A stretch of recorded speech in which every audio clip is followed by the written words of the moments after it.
जय हिंद, नमस्कार और स्वागत है आप सभी महत्वाकांक्षी छात्र एवं अन्य दर्शकों का ग्रोथमोट यूपीएससी के यूट्यूब प्लेटफॉर्म पर संधि सेवा एवं अन्य प्रतियोगिता परीक्षाओं के लिए अति महत्वपूर्ण एवं उपयोगी ऐसे संशोधित संपादकीय विश्लेषण के आज के यानी कि 17 अगस्त 2021 के सत्र में मैं ध्रुव जानी आप सबका हार्दिक स्वागत करता हूं। आज के इस उपाख्यान में दो मीडिया रिपोर्ट के बारे में देखना है। दोनों ही अपने आप में परीक्षा की दृष्टि से और सामान्य दृष्टि से महत्वपूर्ण है। दोनों ही टाइटल आपके सामने दृश्यमान है। पहला जो मीडिया रिपोर्ट है वो हमें द हिंदू की कटरेसी से मिला है और जो दूसरा रिपोर्ट है वो इंडियन एक्सप्रेस से है। जैसा टाइटल आपको दृश्यमान है, 4 more sites of India added to Ramsar list. आपने भी ये जो समाचार है वो सुने होंगे।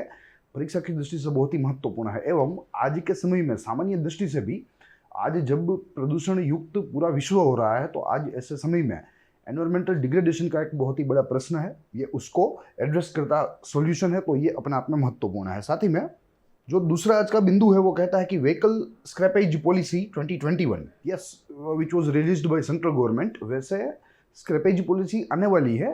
ऐसा दिशा निर्देश तो हमें मार्च 2020 से ही मिल गए थे, मगर सरकार इसके ऊपर कोई स्टैंड नहीं ले रही थी। मगर अब सरकार एक नई नीति के साथ सार्वजनिक रूप से हमारे सामने आई है और कई सारी माहितियों का भी यहाँ प्रदर्शन किया है। यह सारी चीज़ों को देखेंगे और इनमें जो इनपुट्स है वो आपको बहुत ही काम लगेंगे आपकी परीक्षाओं में। यहाँ स्टैटिक भी समाहित है और साथ ही में मीडिया रिपोर्ट्स भी इसमें शामिल है, तो सारी चीज़ें जो है वो अपने आप में आपके ज्ञान में वृद्धि करेंगे।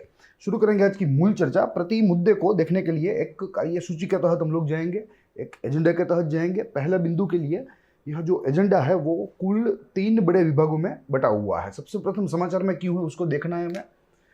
उसके बाद we are going to see about media report. जो कोई महत्वपूर्ण बातें होती है जो यहाँ मीडिया रिपोर्ट में छपी होती है, क्योंकि जैसे आपको मालूम है और मैं कई बार इस उपाख्यान के तहत कहता आया हूँ कि जो मीडिया रिपोर्ट्स होते हैं वो बहुत ही ताकतवर होते हैं और परीक्षा की दृष्टि से ये बहुत ही उपयोगी होते हैं।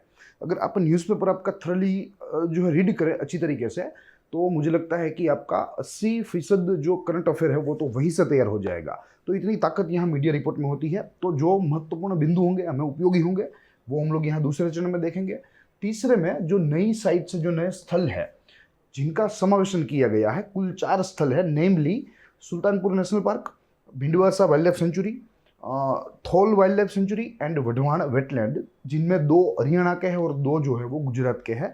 इन 4 के बारे में भी कुछ ब्रीफली, कुछ संक्षिप्त में जो माहिती है, जो विहंगावलोकन है वो देखेंगे और आखिरी में अबाउट रामसर कन्वेक्शन देखेंगे कि जिसके तहत आज यह 4 स्थलों को चयनित किया गया। ये अपने आप में रामसर कन्वेक्शन क्या है।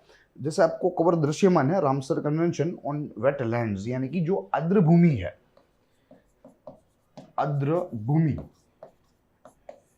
पारिस्थितिक तंत्र वो पर्यावरण की दृष्टि से बहुत ही महत्वपूर्ण होती है भूमि, क्योंकि यहाँ जो पारिस्थितिक तंत्र का जो विकास होता है वो अपने आप में बहुत ही रेयर होता है और बहुत ही एक अपने आप में पर्यावरण संतुलन बनाए रखने के लिए महत्वपूर्ण होता है। तो यहाँ पूरे विश्व में ऐसी भूमियों को बचाने के लिए यहाँ रामसर कन्वेंशन हुआ था, यानी कि रामसर समझौती हुई थी, जिसके तहत एक सूची तैयार की जाती है। सूची में अलग अलग आर्द्र भूमि वाले विस्तारों को रखा जाता है और जो सूची में जो विस्तार समाहित होते हैं उनका बहुत ही अच्छी तरीके से संवर्धन किया जाता है, उनका बहुत ही अच्छी तरीके से संरक्षण किया जाता है, ताकि वहाँ जो बसी पारिस्थितिक तंत्र है वो भी अपने आप में फले फूले। तो देखेंगे यहाँ पहले बिंदु से शुरू करेंगे हमारी बात, तो वाई न्यूज़ से, जिनमें हमें 3 बिंदु देखने हैं।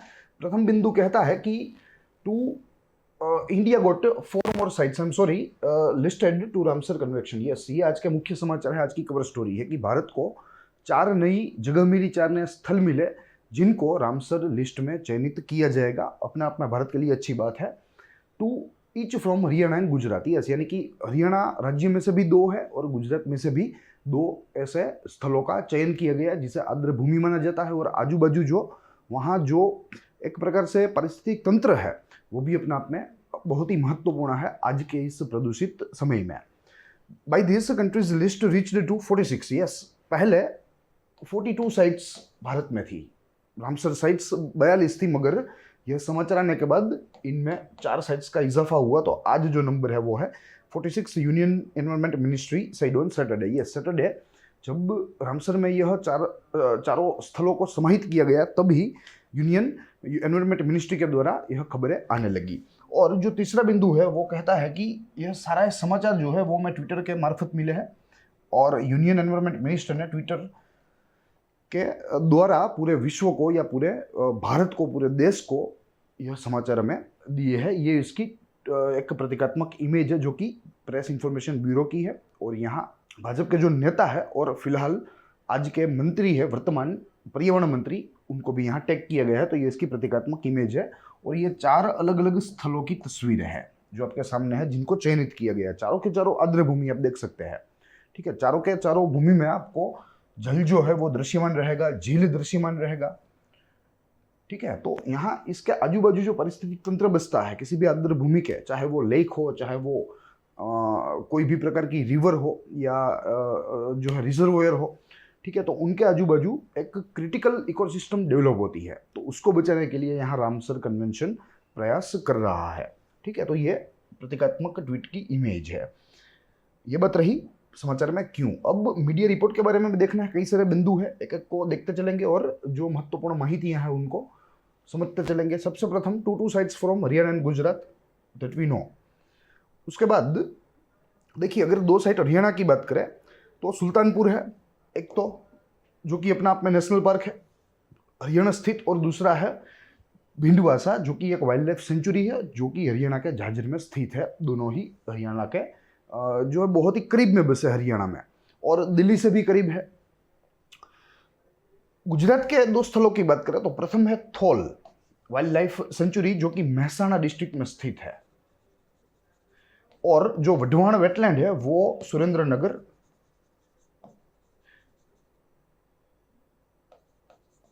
में स्थित है। ठीक है, ये भी डिस्ट्रिक्ट है, ये भी डिस्ट्रिक्ट है। दोनों अलग अलग डिस्ट्रिक्ट के 2 स्थलों को यहाँ गुजरात के 2 स्थलों को चयनित किया गया है। दोनों कुछ इस प्रकार है। ठीक है, फिर देखें तो देखिए यहाँ हमारे पास एक इमेज है जहाँ कुछ ऐसी साइट्स है। ठीक है, कुछ ऐसी साइट्स है, कुछ ऐसे स्थल है जो ऑलरेडी रामसर सूची में लिस्ट है। ठीक है, लिस्टेड है। देखिए टोटल 42 है। यहाँ नए जो है उनको यहाँ अपडेट किया हुआ, या मैप नहीं है, तो यहाँ कुल 42 साइट्स है, जिनमें गुजरात की एक साइट है जो कि नल सरोवर के नाम से हम जानते हैं, नल सरोवर। ये भी सुरेंद्रनगर और अहमदाबाद डिस्ट्रिक्ट जो है, दोनों डिस्ट्रिक्ट के एकदम बीच में है। ठीक है, और एक माइग्रेटरी बर्ड के लिए एक सेंचुरी समान है। माइग्रेटरी बर्ड प्रतिवर्ष यहाँ आते हैं और जो है सर्दी के समय में यहाँ वे निवास करते हैं। तो अपना अपना महत्वपूर्ण स्थल है जिसको रामसर यादी में रखा गया। देखिए यहाँ स्थित है, और ये लगभग 2012 में घोषित किया गया था या समाहित किया गया था। फिर उसके बाद 2012 से गुजरात को कोई स्थल नहीं प्राप्त था, सीधा आज 2021 में 2 स्थल मिले हैं। फिर कई सारे हैं। वुलर लेक है जम्मू कश्मीर में, होकेरा वेटलैंड है, पोंग डैम लेक है, कंजीती है, हरिके लेक है जो कि हरियाणा में है, रोपार है, सुरिनसर मनसर, फिर सोमोरीरी जो कि जम्मू एंड कश्मीर में है, चंद्रतल वेटलैंड जो कि हिमाचल में है, रेणुका, अपर गंगा रिवर यूपी में स्थित है, sambar lake, Keoladeo national park.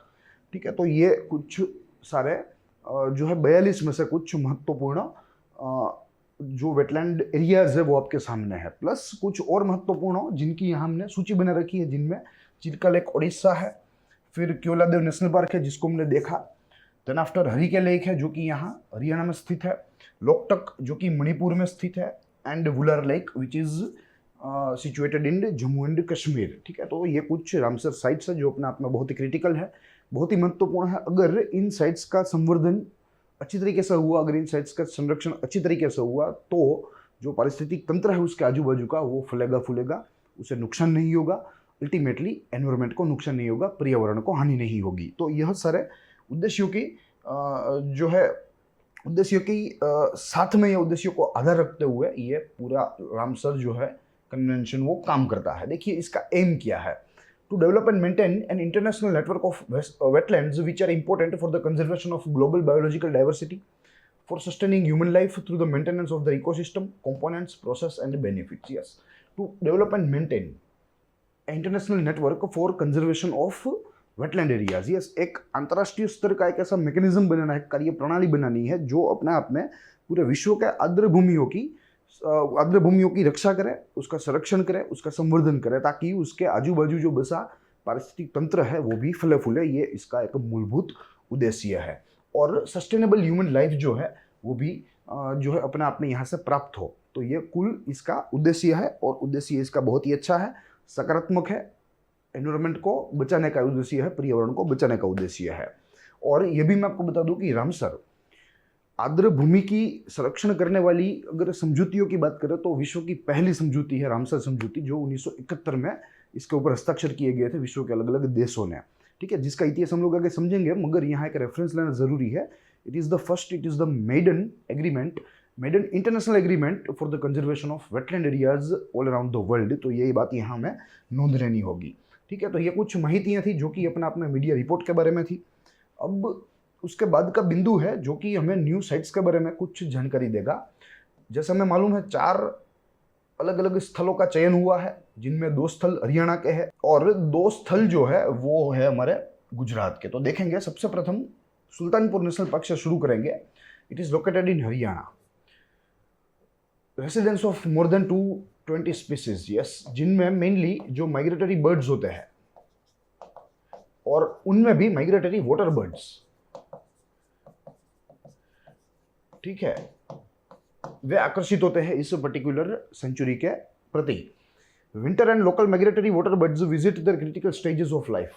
Yes, जब वे मेटिंग के समय में, यानी कि जब सर्दी का समय होता है तब उनका मेटिंग सीजन होता है, तो वो पर्टिकुलर मेटिंग सीजन यहाँ सुल्तानपुर में वे बिताते हैं। ठीक है, परदेसी पक्षी होते हैं, मगर यहाँ बहुत ज़्यादा सर्दी होने की वजह से आर्टिक सर्कल के एरिया में वे थोड़े नीचे चले आते हैं, भारत आते हैं और यहाँ इस पर्टिकुलर वाइल्ड लाइफ सेंचुरी में वे ठहरते हैं, रुकते हैं, फिर बाद में अपना समय आने पर वापस चले जाते हैं। More than 10 of this globally threatened species, yes, ये जो 220 से अधिक हमें यहाँ जल पक्षियों की जो प्रजाति मिलती है, उनमें से 10 से अधिक ऐसे हैं जो कि वैश्विक रूप से थ्रेटेंड है, एंडेंजर्ड है या क्रिटिकल है।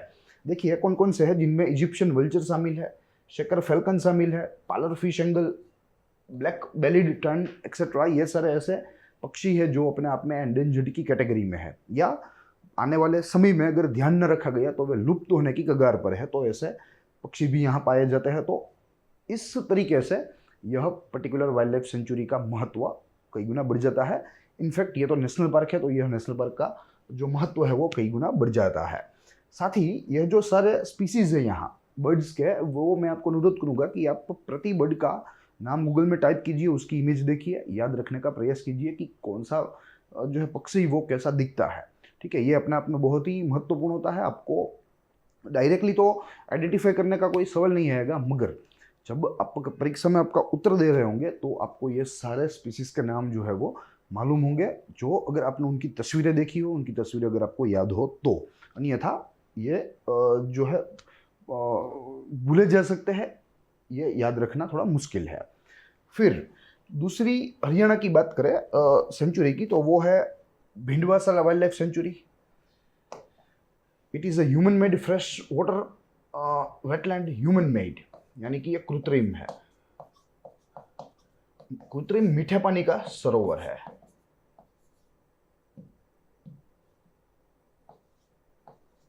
मीठे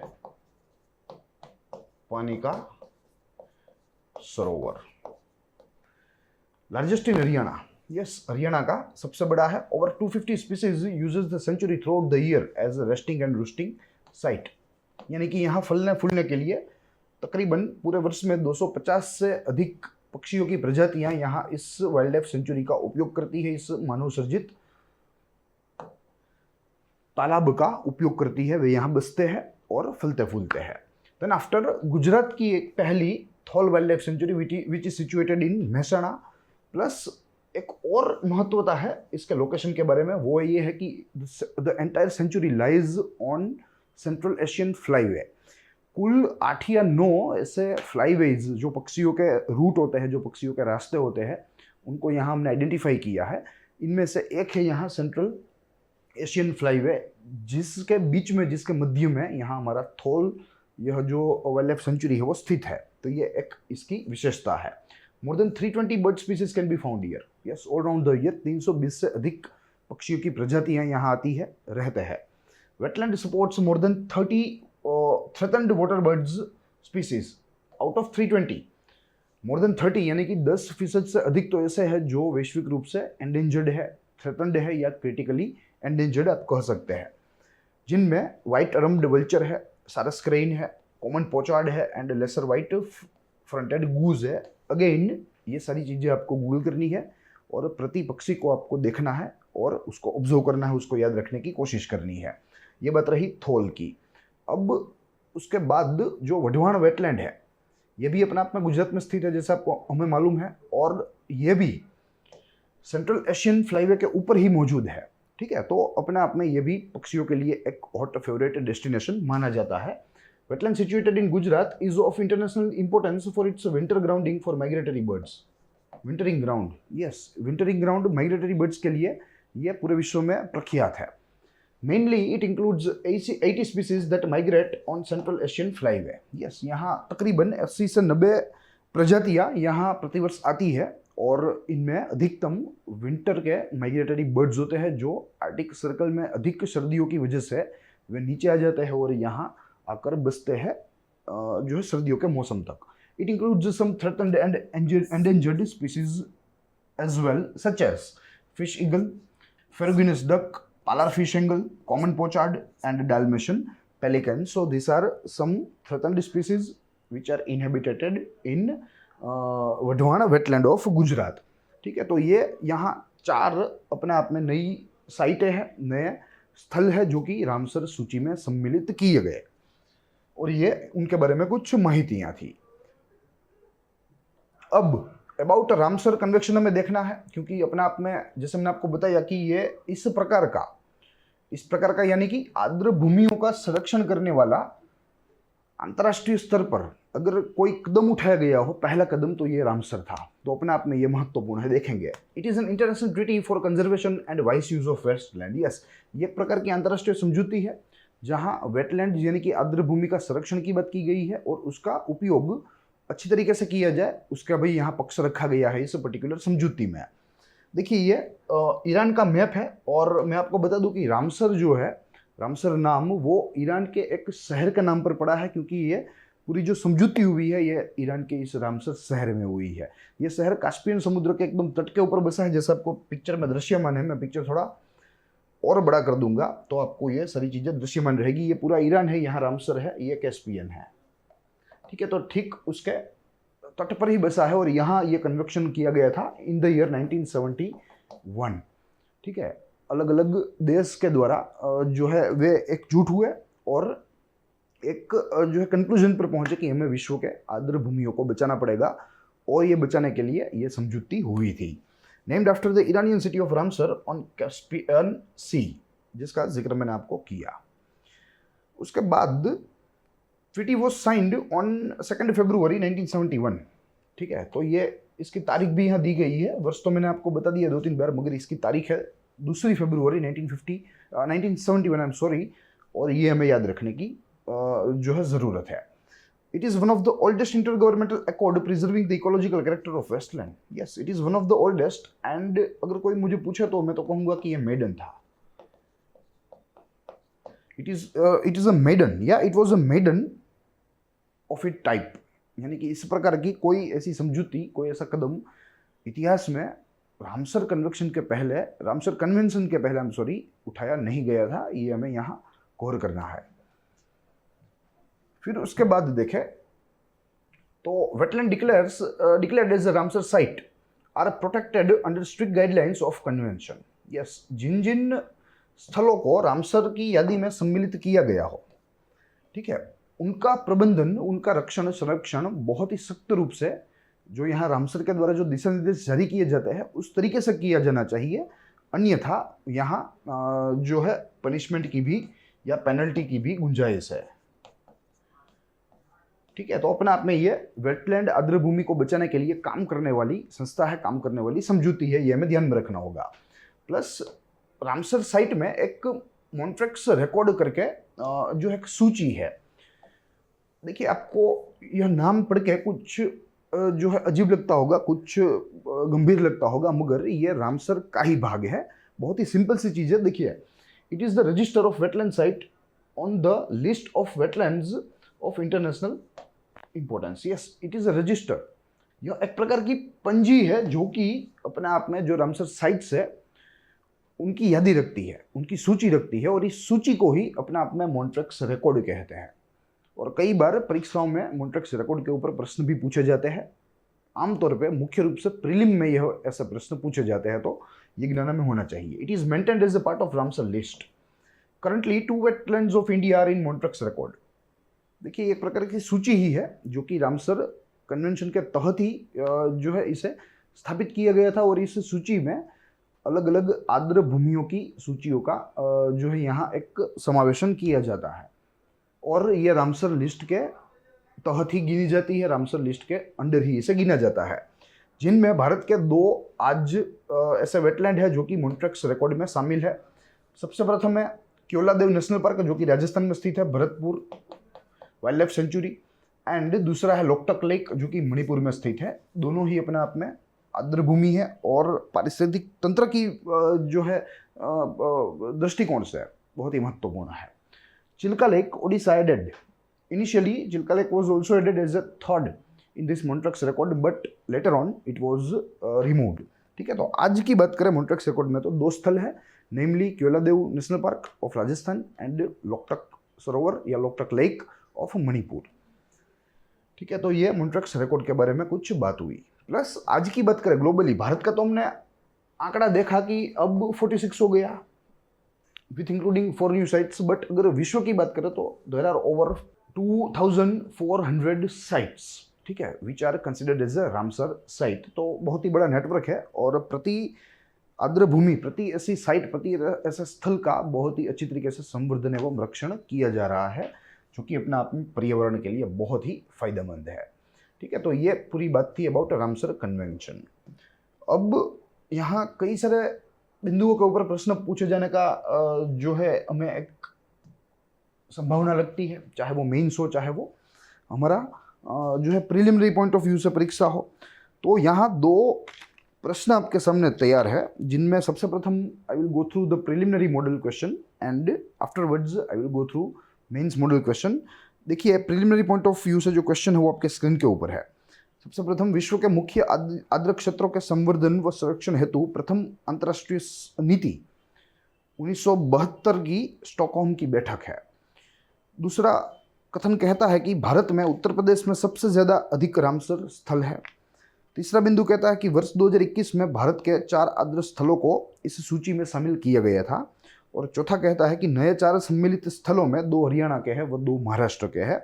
इनमें से हमें सत्य कथन को चुनना है। ऑप्शन ए कहता है केवल केवल एक सत्य है, सॉरी। ऑप्शन बी कहता है केवल 2 और 3। ऑप्शन सी कहता है केवल 3 सत्य है, एंड ऑप्शन डी सेज केवल 4 सत्य है, यानी कि जो चौथा कथन है वही मात्र सत्य है। आपको इसका सही जवाब देना है, सही जवाब देने का प्रयत्न करना है। आप कमेंट बॉक्स में इसका सही जवाब दे सकते हैं। साथ ही में हमारी तरफ से इसका जो है करेक्ट आंसर इस सेशन के प्रीमियर होने के कुछ घंटों के बाद आपके जो है इसी लेक्चर के कमेंट बॉक्स में पिन अप किया जाएगा, आप वहाँ से रेफरेंस ले सकते हैं। तो ये बात रही प्रिलिमिनरी पॉइंट ऑफ व्यू की। अब मेंस पॉइंट ऑफ व्यू से जो क्वेश्चन पूछा जाए इस पर्टिकुलर बिंदु के ऊपर जो आपकी स्क्रीन के ऊपर है, विश्व के मुख्य आर्द्र क्षेत्र वेटलैंड एवं उसके पारिस्थितिक तंत्र के संरक्षण व संवर्धन हेतु सबसे प्रथम रामसर समझौते के बारे में विस्तार से चर्चा करें। Discuss in detail about world's first treaty Ramsar agreement which aim to conserve and protect wetlands in your own words. तो ये आपको आपके जो है शब्दों में इसका एक विवरण हमारे सामने रखना है, एक विस्तृत विवरण रखना है, यानी कि ये डिस्क्रिप्टिव एक्सप्लेनेशन आपको देना है। तो अगर ऐसे प्रश्न पूछे जाए तो आपको यहाँ जो मैं इस उपाख्यान में चर्चा की, इस उपाख्यान के इस सेशन में, वो आपको बहुत ही फायदेमंद साबित होगी। तो आप ग्रोथ माउंट यूपीएससी के जो प्रतिदिन यह प्रदर्शित होने वाले लेक्चर्स है, आप उनको देखते रहिए, ये आपको बहुत ही फायदेमंद साबित होंगे। यहाँ से आपका करंट तो होगा ही होगा, साथ ही में आपका स्टैटिक भी एकदम अच्छी तरीके से बनता जाएगा। अब आज के दूसरे बिंदु की बारी है, जो कि अपने आप में स्क्रैपेज पॉलिसी के बारे में है। स्क्रैपेज पॉलिसी पिछले कई महीनों पहले भी हमने देखा था, जब सरकार ने तैयारी दर्शाई, जब हमारा जो मिनिस्टर ऑफ ट्रांसपोर्ट है उन्होंने कहा कि भाई सरकार जो है वो एक प्लान कर रही है और इसके ऊपर विचार विमर्श कर रही है कि स्क्रैपेज पॉलिसी लाई जाए तो कैसी लाई जाए।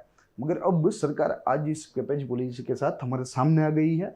नरेंद्र मोदी ने, जैसे आप कवर में देख रहे हैं, उन्होंने इस पर्टिकुलर पॉलिसी की घोषणा की, इसका विमोचन किया investor summit, Gujarat investor summit 2021 के इस कार्यक्रम में।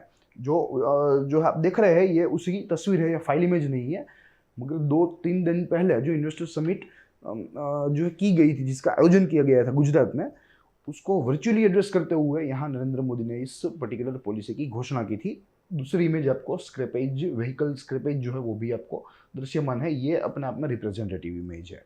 ठीक है, रही बात इस बिंदु की, तो 3 बिंदु के तहत हमें यह पूरा मुद्दा देखना है। सबसे प्रथम समाचार में क्यों है वो देखेंगे, फिर बाद में अबाउट व्हीकल स्क्रैपेज पॉलिसी 2021 देखना है, की पॉइंट्स ऑफ दिस पॉलिसी देखेंगे, और जो कई सारे अन्य माहितियाँ हैं जो हमें सरकार के द्वारा मिली है। हालांकि अधिकतम माहितियाँ अभी आनी बाकी है, बट जो माहिती हमें मिली है उसके बारे में हम लोग यहाँ दूसरे बिंदु पर चर्चा करेंगे, और तीसरे बिंदु पर अदर रिलेटेड इंफॉर्मेशन के बारे में बात करेंगे। ठीक है, तो कुल मिला के ये 3 बिंदु के तहत हमें चीजों को देखना है। सबसे प्रथम वाइड न्यूज, देखिए 3 बिंदु। PM Modi virtually launched national automobile scrappage policy. National automobile या नेशनल व्हीकल स्क्रैपेज पॉलिसी, कुछ भी कह लो, ये वन एंड द सेम है। Launched in investor summit in Gujarat.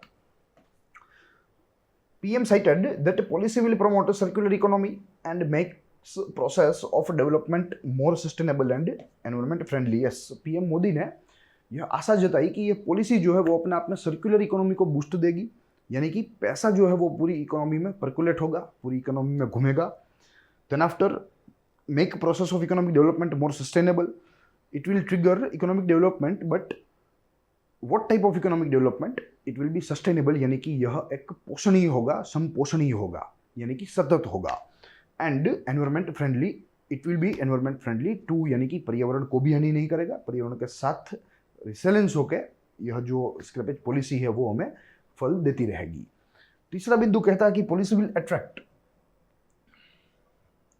N investment of 10,000 crores and will create thousands of employment opportunities, PM added. Yes, तो प्रत्यक्ष रूप से भी अपने आप में यह हमें बहुत ही फायदेमंद साबित होगी, क्योंकि it will attract investment from all around the world and they are expected to be approximate over 10,000 crore rupees.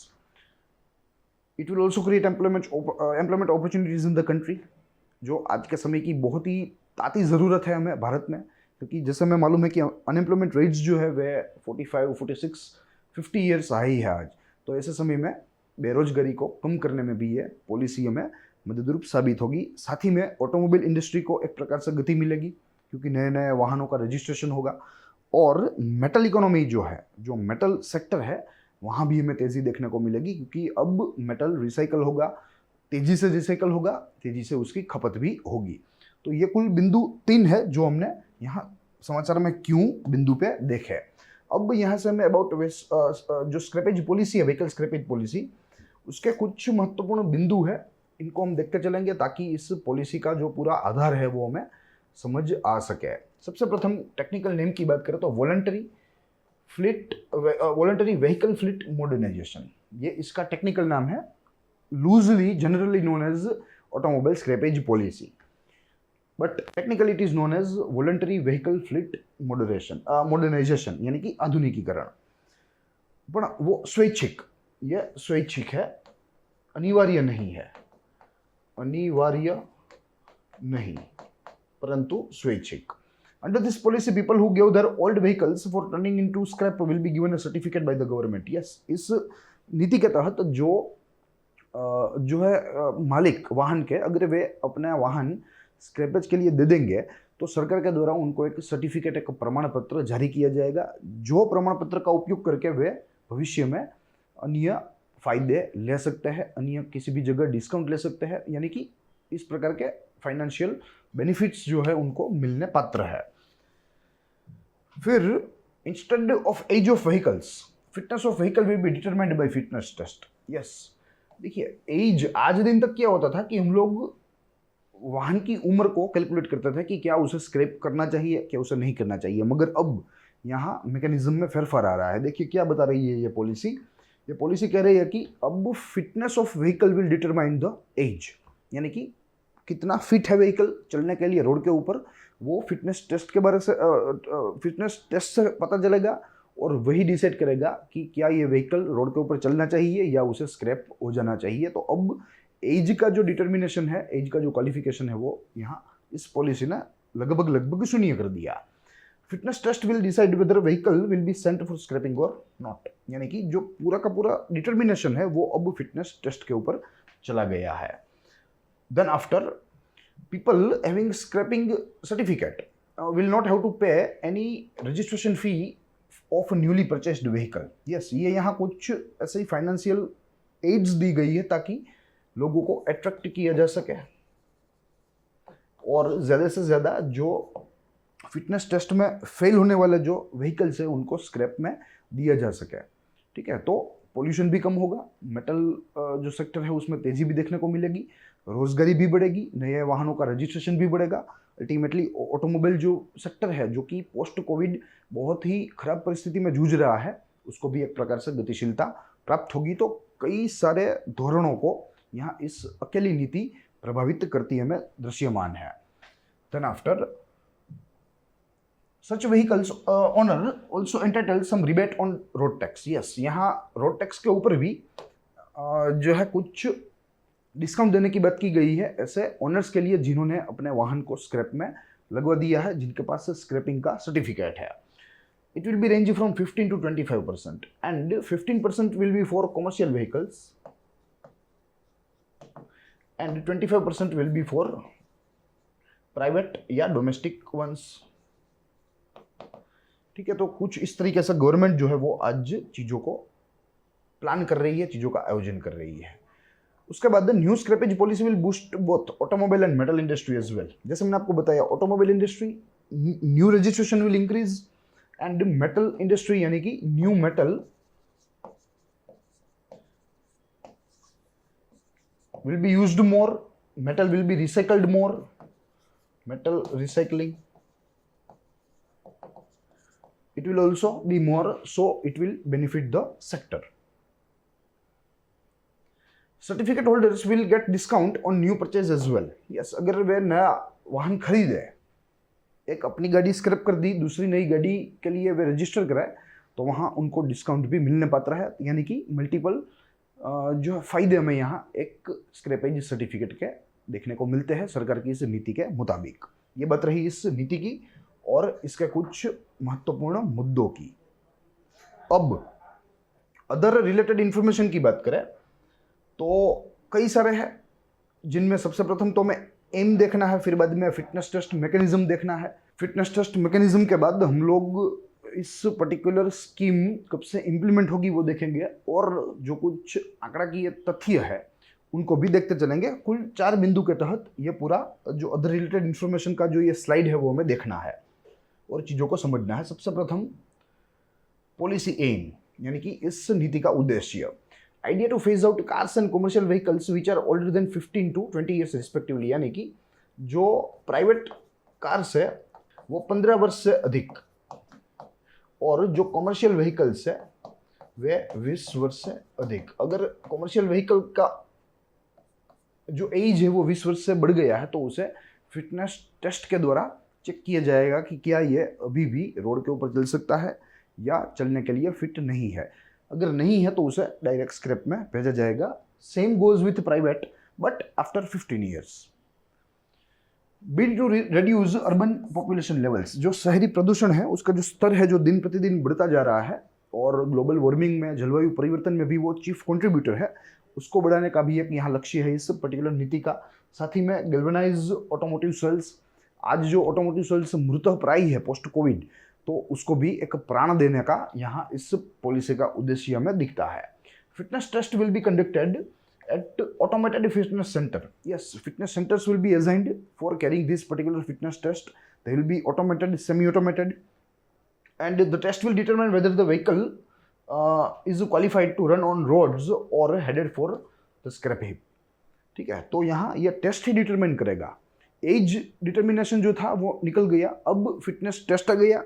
Now the test will determine whether the vehicle will be run on road will be running on road or it is going to a scrap heap as it mentioned here. तो ये बात रही इसका उद्देश्य की।